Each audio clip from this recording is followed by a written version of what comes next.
It is clearly true from the success, indeed the audacity of Ukraine's increasing, let's call them offensive defensive moves or defensive offense as it has penetrated Russian territory, that there are dynamics that are still swirling here, and that a properly armed Ukraine may well be able to push Russia back. However, a couple of caveats here. The first is Ukraine is not properly armed. Ukraine has far fewer people. Despite the complete lack of discipline on the Russian military side, sheer numbers have allowed it to continue to persecute. So I think it's worth putting that asterisk on this, which is Ukraine could probably win if it had adequate weapons. Hello and welcome to Frontline with me, Philip Ingram. So on day 1,240 of Vladimir Putin's 10-day special military operation or full-scale conflict into Ukraine, we're very privileged to be talking to Suriya Jayanti. Have I got the pronunciation of your name right? Yes, and it's a pleasure to join you. Thank you. Thank you. And you're a non-resident senior fellow at the Atlantic Council's Eurasia Centre, co-founder of which is a US-Ukrainian decarbonization company, and you've got extensive experience as a US diplomat, particularly as the energy unit chief at the US Embassy in Kyiv. That highlights your deep understanding of Ukraine's energy sector, energy security, and the broader geopolitical implications of the conflict that we have been seeing for a number of years. And your publications consistently focus on these themes, including the impact of sanctions on Russia's energy sector. Welcome to Frontline. Thank you very much. Now, starting off on your trade, energy, and all the rest of it, I have to talk about tariffs because that's what's hit the headlines in the last few days. It seems like the tariff war is coming to Russia and those that are supporting Russia, with US President Donald Trump threatening a levy of 100% secondary tariffs on Russian goods if President Vladimir Putin does not commit to a deal to end the war in Ukraine within the next 50 days. What do you think this means in reality? And have we seen a sea change in President Trump's approach to the Russia-Ukraine war? Because until now, he seems to have been very pally with Vladimir Putin, but he seems to have now said that Melania has influenced him to move the other way, is what the sensational headlines are saying. What do you make of it all? Indeed, there are some fun memes going around showing Melania Trumpenka as a Ukraine intelligence officer in a uniform. But jokes aside, this is a sea change for, I believe, President Trump. I don't know that we can yet read the tea leaves on what will happen, when it will happen, and what impact it would have. And that's because the White House has proved really quite unpredictable on most subjects.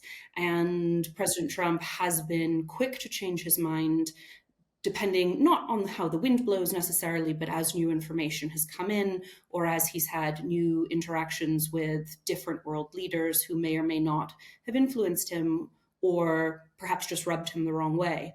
So I wouldn't hold my breath to see whether or not tariffs actually happen in this particular case.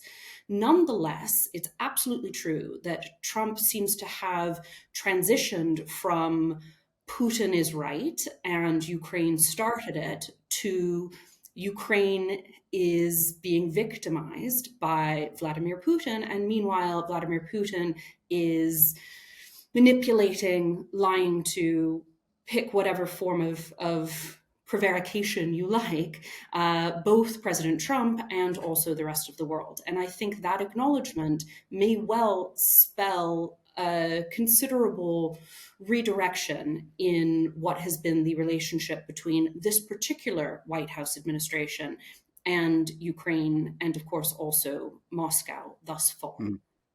Do you think Donald Trump is beginning to realize that Vladimir Putin, the old wily intelligence officer that he is, has actually been playing him all along, and he's suddenly realizing that he has to come back in a slightly different and slightly harder way? Well, President Trump has certainly spoke about other leaders being played by Vladimir Putin. He has, however, quite carefully exempted himself. His exact comments were something like, of course, Putin played Biden and played Obama and has played other world leaders, but not President Trump himself. Who knows what the truth is? But I do think that President Trump does seem to have lost his patience with whatever games Putin has been playing. And I think to many of us, and not just those of us who are decidedly in favor of a Ukrainian victory, or at least Ukraine maintaining its territorial and national sovereignty, we have found it somewhat difficult to understand Trump's position up until now. But President Trump keeps his own counsel, and that seems to have, yes, transitioned to a greater understanding that perhaps Vladimir Putin cannot be trusted. But then one of the things he is consistent on is trying to stop the deaths, the killing. And we see constant reports of a grinding attritional war on the front lines. And when we look at things purely from a tactical perspective in there, from your perspective, how has the character of this conflict evolved over the past year? And what do you think the shift towards a war of industrial endurance and strategic calculations coming between Moscow and Washington and Kyiv? And Kyiv's influence by attacking deep into Russia and attacking Russia's oil and gas infrastructure and defense industrial bases and all the rest of it. Do you think that tactic is the right one and is going to have the effect that Kyiv wants? That's a quite difficult question. I think that the whole question was sort of, what is the current nature of the war, if I can distill it down to its most basic. And my opinion is that the war has not fundamentally changed.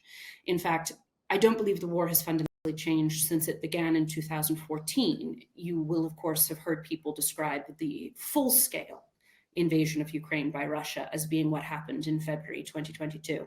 But actually, the war started in 2014 when Putin retaliated against Ukraine for its effort to shake off the shackles of Russian dominance. That war, however, stayed relatively small, at least relative to what we now see. And what we see is Russia controlling at any given moment between 20 and 25% of Ukrainian territory.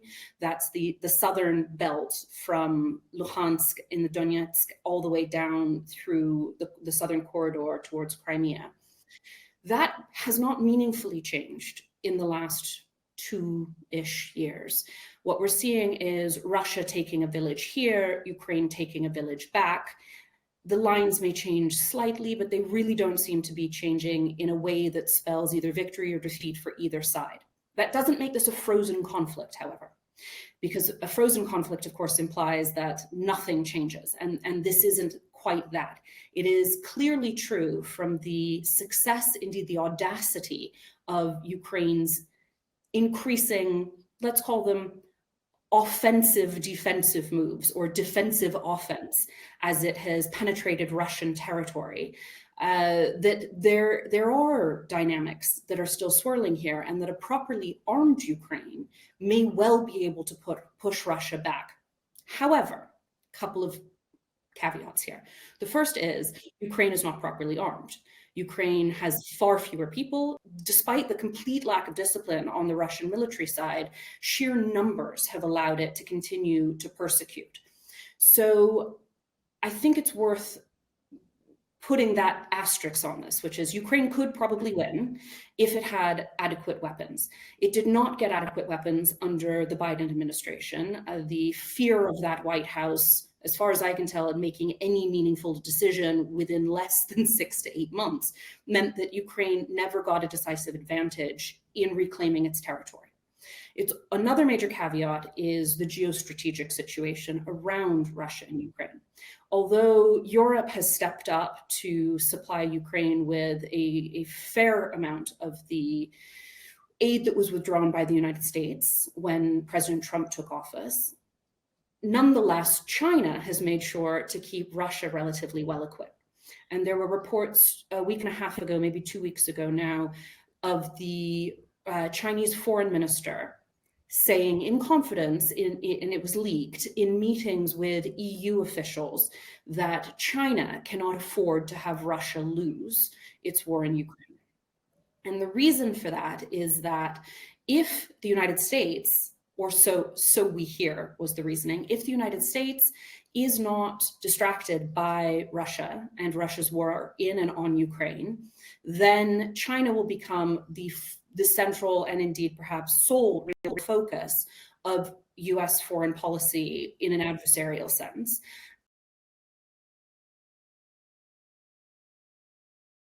China is happy to have Russia serve as a useful idiot and continue to batter itself against the West through the proxy of Ukraine in order to protect its own, the Chinese ability to function less molested by the United States than it would otherwise be. With that geostrategic context, it becomes very hard to see how this war is going to change in any real way. And yes, Trump has just pledged to provide a weapons sale mechanism through NATO, not actually to provide Ukraine directly with weapons and equipment, but to give Ukraine the ability to buy American systems, whether those are Tomahawks or Patriot systems, in order to continue to defend itself. But it's going to be essentially a credit facility whereby European money and maybe US credit is used to buy US equipment. And Trump has bragged that nothing will be given to Ukraine. And that falls back up to a campaign promise he made to his voters that he was not going to spend US money on Ukraine because how is it the United States' problem?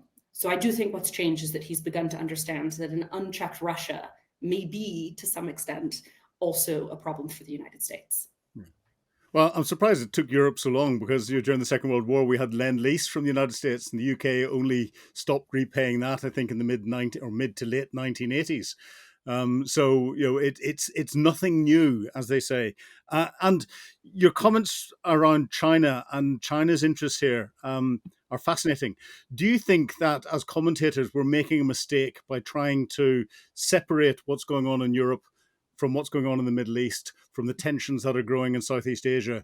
And should we be trying to examine what the real links are between them and to deal with any of the growing areas of tension, trying to break those links?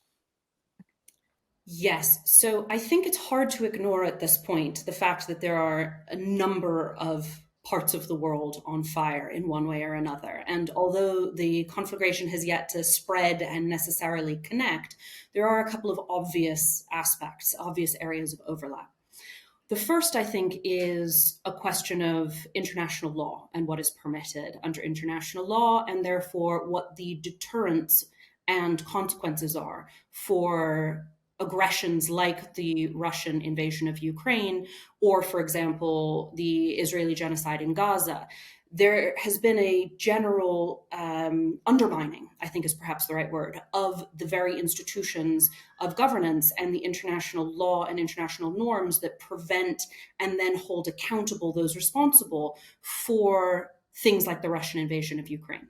And so it's very hard to separate, for example, what is happening in an India or Pakistan conflict if it has international legal implications, or what is happening, for example, with Israel and the fact that there are warrants for crimes against humanity out for the top Israeli leadership that are not getting enforced by European countries or by the United Kingdom. If you then look at how Putin and his regime could be held accountable for the invasion of Ukraine, it becomes increasingly difficult to do so when other parts of the world are on fire but are being handled differently according to different standards, different procedures, etc. So, for example, it's very difficult to haul Putin into the International Criminal Court and hold him properly accountable when other world leaders who are perpetrating similar or worse war crimes are not being so held accountable. But this is a natural consequence of US foreign policy, that the United States has systematically undermined international institutions and international law. So from that perspective, there is an obvious connection, I think, between the impunity with which Putin is engaging in his war in Ukraine and the impunity with which other leaders have been allowed to engage in their atrocities, whatever they may be. The second thing is we are watching the diminution of American hegemony. The United States rolling back its aid structures, its soft power mechanisms, its ability to bribe and, short of coercion, maybe nudge countries to, and sometimes, sure, coercion, but that's a separate question. But to nudge countries towards doing its bidding has become visibly diminished. And in that vacuum space has grown competing powers naturally. And so we have, for example, the ability of China to weigh in and affect the course of Russia's war in Ukraine, because the United States' refusal to take a proper leadership role in ending that war one way or another has allowed for a vacuum where other powers can then play, a field on which the United States is not the only star standing. And you see that a lot with some of the BRICS countries. You see that with some of the global South, and it really is, I think, a power dynamic, a power shift that is taking us from being a uni-powered world into a world in which there are a number of different powers, maybe regional powers, et cetera, et cetera. And so, although that's not necessarily playing out between Ukraine and Russia itself, that war in the broader global context really is a manifestation of the United States not being able to get it done anymore. Trump was boasting throughout the campaign, his presidential campaign, that President Trump, day one, would solve the Ukraine Russia situation, and day one would solve the Israel Gaza war. And here we are, and we're now many months deep, and neither has happened. And that can only really be attributed to, under Biden, weakness, and under Trump, maybe more structural weakness, where even though President Trump himself is really quite powerful, the United States has lost its position as sole hegemon. Yeah, oh, there's so much in what you've said there, but I think you've outlined very eloquently the fact that international law is not black and white law. It's open to so much interpretation, and different countries can interpret it, and some have signed up and some haven't. And the ultimate arbiter is the United Nations Security Council. And if you've got permanent members with a veto, then those permanent members can never be held properly to account, which is interesting. And the other thing I think you clarified quite nicely is one man's or one person's ability to influence is another person's approach to business. Whenever it comes to soft power and bits and pieces. But you're looking at what the Russian state does. And I want to go into the Russian state before we then go back out into geopolitics. But Putin has essentially ordered his oligarchs and private businesses to align with his war effort. And we see that those that don't follow that direction tend to take up window cleaning jobs and fall out from either the ninth or the 12th floor. Whether they get a choice or not, I don't know. But what has happened to the nature of Russian capitalism? Has the war finalized a transformation of the economy into a state-run enterprise where profit is secondary to Putin's geopolitical or domestic objectives? It's hard to say that the Russian economy remains one firmly grounded in capitalism. Sure. I think what we're looking at is 50 billion in assets that Russia has confiscated from its own citizens in the last 3 years. And that's in addition to the exodus of Western companies and Western investment, which has also meant that the Russian wealth has had to be focused inwards instead of engaging in the international system. And then when you add the fact that there are considerable labor shortages, for example, something like 11 million workers are deemed missing. 73% of Russian enterprises at this point are claiming to be facing labor shortages. So you are absolutely looking at a complete transformation of the Russian economy for right now. It has become almost entirely dependent on oil and gas exports for incoming wealth. And internally, as much as 50 or 60% of the budget is war spending by the government. It's being put into manufacturing or into industries that are supporting the war effort. All that said, Russia has absolutely not collapsed. And the Russian economy, because it is so buttressed by natural resources, it has the number one gas reserves in the world, something like 25% of global natural gas. It has the number eight crude oil reserves in the world, which is something like 5% of global reserves. These commodities, as well as minerals, rare earth metals, etc., are not going to lose their value on the global economy. And so, until such a time as there is an adequate transition in the world away from hydrocarbons, Russia will always have what the rest of the world wants. And its ability to bypass or circumnavigate sanctions thus far, partly because the sanctions were not fulsome, has also meant that, right, it will also mean going forward that Russia will be able to do so in perpetuity, again, until such a time as oil and gas are not the critical commodities that drive the global economy. So Russia is still looking at a 4 to 4.5% GDP growth. At least that was last year. And this year, it looks like it will be down a little bit.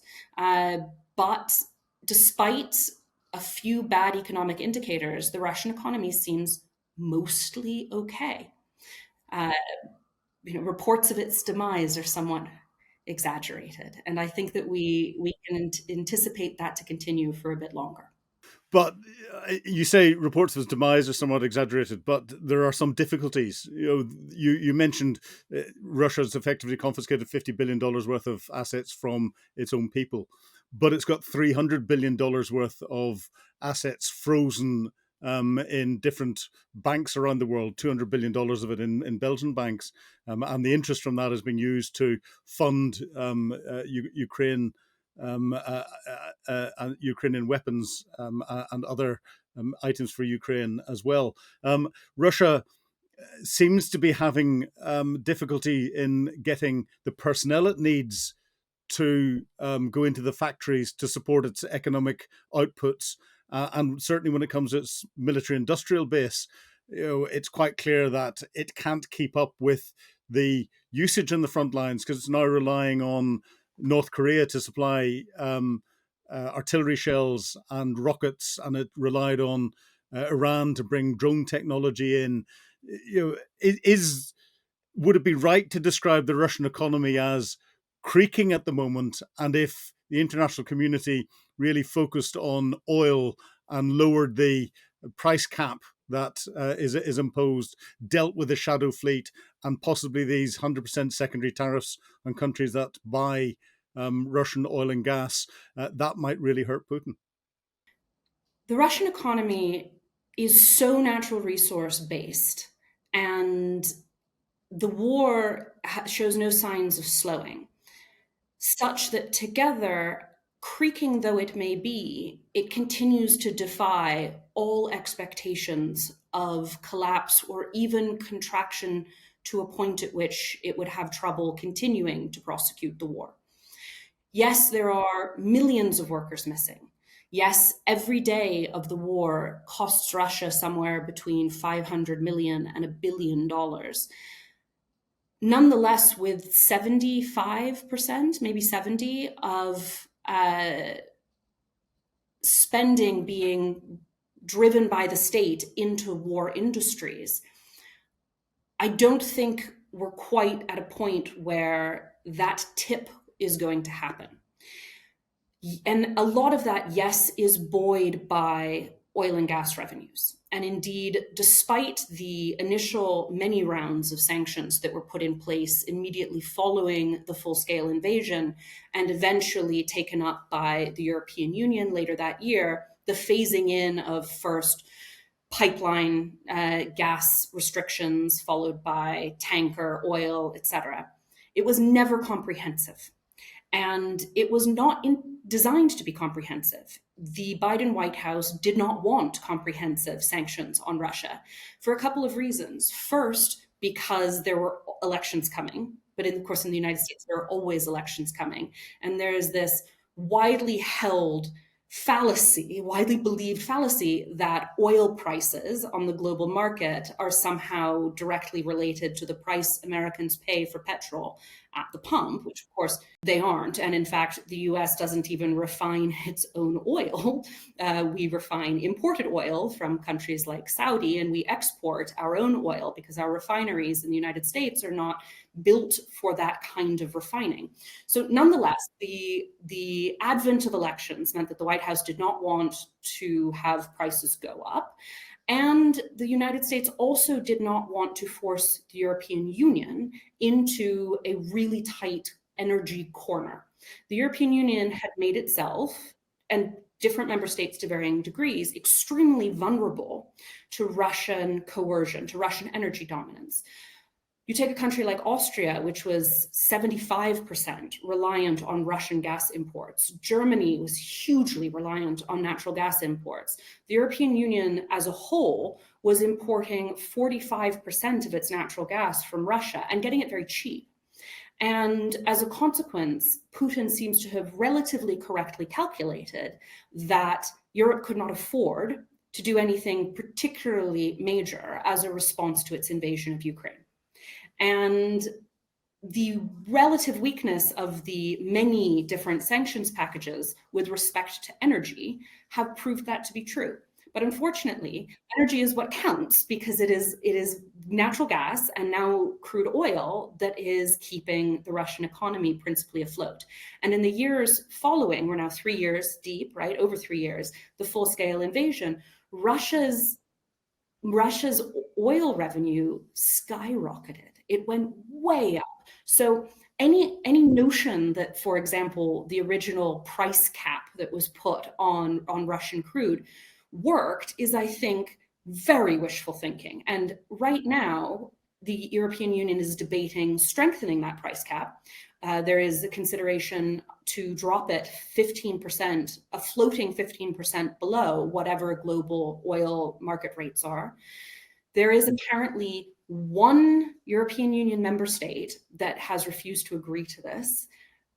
Reports say we don't know who it is. I think the usual suspect would be Hungary, but actually it could also be Greece, could be Malta, could be Cyprus. There are a number that have never been full-throated in their support of sanctions on Russian energy. But that is under consideration right now. Also under consideration is a full European Union ban on LNG, liquefied natural gas. Because although pipeline gas is no longer going into Europe from Russia, nonetheless, Russian liquefied natural gas, LNG, has gone way up as a source for European energy imports. And indeed, a couple of months ago, there were reports of Russian shadow fleet tankers pulling straight into EU ports to offload Russian commodities. And so I don't think we can talk about Russia really transforming into a completely different economy when those fundamentals will remain in place. Nonetheless, it's true that with that much defense spending, it's going to be quite difficult to return to a pre-war economic posture. And that may be one of the reasons that Putin continues to push and continues to reject any concept of a ceasefire. I happen to think his reasons are far more ideological and political than economic, but who knows, perhaps the economic realities factor. No, I agree with you, and I don't think you can afford to go back to a peacetime economy again. Right, so I'm going to take you to a meeting, and we're going to sit down with all of the leaders of the coalition of the willing countries, and I'll include Donald Trump in this. But you've been watching this, you've seen this. They want your advice as to what they should do to bring this war to a successful conclusion, as we define success, Ukraine getting its borders restored. What are you going to say to them? Well, the real answer is let's go back and not take Ukraine's nuclear weapons away. That Ukraine has been rewarded for its willingness to engage in US push non-proliferation, not de-proliferation, by not having the security guarantees that the United States gave it in exchange honored. Now, the Biden administration said, oh, no, no, no. The Budapest Memorandum, they were not guarantees. They were just assurances. And this is why the United States doesn't have to honor them. So that's a somewhat snarky response, but I think the fact of the matter is prevention is always the best cure. And this was imminently foreseeable. And it was the invasion was foreseeable. And it was foreseeable because everybody knew that Putin planned at some point to try to take back Ukraine. Exactly when, nobody knew, but the Ukrainians were quite clear that as soon as Nord Stream 2 was complete, Russia would invade. So the Ukrainians, at least, knew exactly when it was going to happen. And after the White House greenlit Nord Stream 2, Russia had its final chess piece in place with the energy stranglehold on Europe to allow for it to then bring about the invasion. So I think that would have been nice. But here we are now, 3 years later, and Ukraine, which really wasn't doing anything wrong, this is one of those rare cases in international relations where it is quite a black and white issue. Ukraine was busily minding its own business, trying to just get along, trying to snuggle up to its Western neighbors because maybe one day it needs to borrow some sugar, and it was invaded and had its house partially burned down. So now we're sitting and trying to decide what to do. And I think the only real answer is to arm Ukraine and to arm Ukraine properly. Now, the Ukrainian perspective on this is that they are fighting Russia for all of the rest of us. That's not an unreasonable position. And it's certainly true. And even the times when Russia has accidentally bombed Poland or accidentally somehow poked a NATO ally, NATO has very rapidly responded by trying to say, oh no, clearly it wasn't intentional. This is absolutely not a NATO Article 5 situation. No, good luck, Ukraine. So the world has not let Ukraine into NATO. The world has not let Ukraine into the EU. And there are perfectly good reasons for that, sure. But the least we can do now, both because Ukraine, I think, deserves it, but even morality aside, because there's no room for morality in realpolitik, do you really want a country that will do that to Ukraine, meaning Russia, to be able to learn from its success, retrench, rearm, and then do it again somewhere else? And maybe it won't be Poland. Maybe it will be Georgia. Maybe it won't be a NATO country. But if you look at the shock to the global system, specifically the economic system, that the Russian invasion of Ukraine in 2022 brought about, I think it's probably something that the rest of the world would want avoided. And so letting Putin reconstitute himself as a victor is a really dangerous precedent to set. And he will absolutely be back because he always has reappeared. So he doesn't win in his first campaign against Chechnya. Fast forward a few years and he comes back in and raises the entire place. And that is what will happen. So it has to be a decisive defeat. However, I think we need to be careful what we wish for, because a decisive defeat of Russia at this point could bring about the collapse of the Russian Federation. It could bring about instability and internecine battles that will themselves cause an extraordinary destabilization geopolitically and economically around the world. I think you're looking almost certainly at Dagestan, at Chechnya, at some other mostly unwilling members of the Russian Federation breaking out on their own, because why wouldn't they? If I were Xi Jinping, I would take my half of Siberia at such a moment, because what is Russia going to do about it? So I think we have to also, as we look at how to permanently resolve this situation, think of something Marshall Plan-y for the Russian Federation, because if we simply decapitate it, we may end up with a population so resentful and so internally besieged, and civil wars all around the perimeter of Russia. And that may well be worse for the world than what Ukraine is suffering now. Oh, I've been saying for a long time the potential collapse of the Soviet Federation. Well, slip of the tongue, the Russian Federation. You would make the breakup of Yugoslavia seem like a Sunday school picnic. But Sriya, I could talk to you all afternoon, but we've come to the end of our time. Thank you very much indeed for chatting to me on Times Radio Frontline today. It's been a pleasure. I look forward to future conversations. Thank you very much. You've been watching Frontline with me, Philip Ingram. If you'd like access to exclusive content, please subscribe to Times Radio membership and watch us on YouTube. But you can now get us as a podcast wherever you get your podcasts from. And don't forget, you can also listen to Times Radio for the latest updates on global affairs and read about them at thetimes.com. Thank you.